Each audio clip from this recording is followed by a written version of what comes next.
A Sociedade Portuguesa de Psicanálise trouxe ao nosso país Christophe Dejour, conhecido psicanalista francês, para falar sobre prazer e sofrimento no trabalho.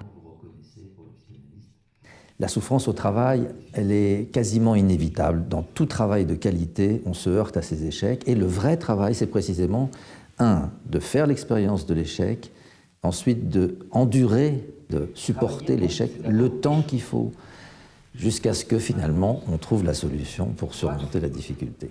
En revanche, ce qui n'est pas fixé à l'avance, c'est le destin de cette souffrance.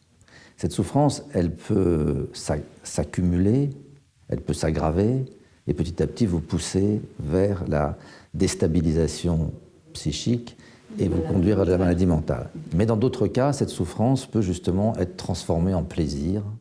Il faut faire corps avec du réel. Produit donc depuis un certain nombre d'années une nouvelle méthode d'organisation du travail, et celle-ci est particulièrement délétère, particulièrement nocive pour la santé mentale. L'évaluation individualisée des performances, je vais aller très vite, met en concurrence les travailleurs entre eux.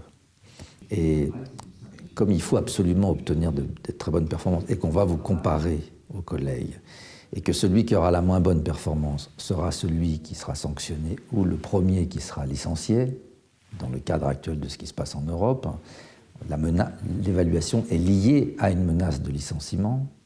De ce fait, quand un collègue réussit dans son travail, ça n'est pas bon pour vous. Donc vous n'avez pas intérêt à ce qu'il réussisse. Et donc commence la concurrence déloyale, la confiance disparaît, évidemment les solidarités disparaissent et chacun se retrouve seul dans un monde hostile. C'est cette fragmentation, si vous voulez, du collectif de travail, cette déstructuration de la coopération qui finalement détruit les solidarités entre les gens, qui a changé le monde du travail.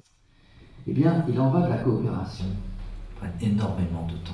En dehors de l'agriculture, qui aujourd'hui ne représente plus que 4% de la population active en France, donc c'est tout à fait mineur, pour le reste, dans la population industrielle, des services, il n'y avait jamais de suicide sur les lieux du travail. Les premiers sont apparus en 1995. Pourquoi n'y avait-il pas de suicide auparavant? Parce qu'il y avait des solidarités.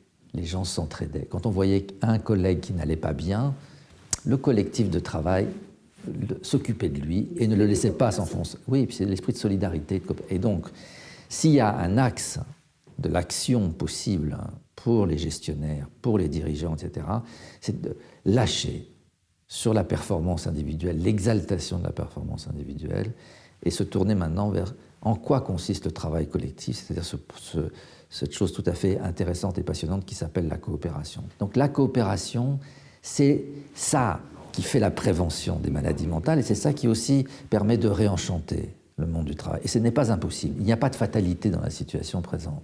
L'important pour les gestionnaires, les dirigeants, c'est de rééquilibrer les rapports entre la gestion et le travail, entre les sciences de la gestion et les sciences du travail. Les gestionnaires, il faut qu'ils reprennent maintenant la question du travail. Il faut qu'on réintroduise les sciences du travail dans les écoles d'ingénieurs, dans les écoles de commerce, dans les écoles d'économistes, parce qu'on a écarté le travail. Prazer e sofrimento no trabalho são as duas faces da mesma moeda, mas na opinião de Christophe Dejour, o prazer deve sobrepor-se através de uma nova organização do trabalho que exalta o espírito coletivo e não o desempenho individual.